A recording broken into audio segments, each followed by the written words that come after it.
Ayrılık zor sevgilim, sözleri şekerim, tırıktan düşmez pek, güyüm sen hazır.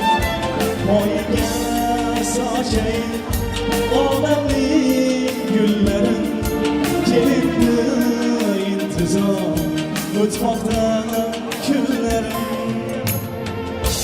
Gözlerim sen, güzelim sen, eserim sen. Bir kadet ilgi yok, sevgilim sen.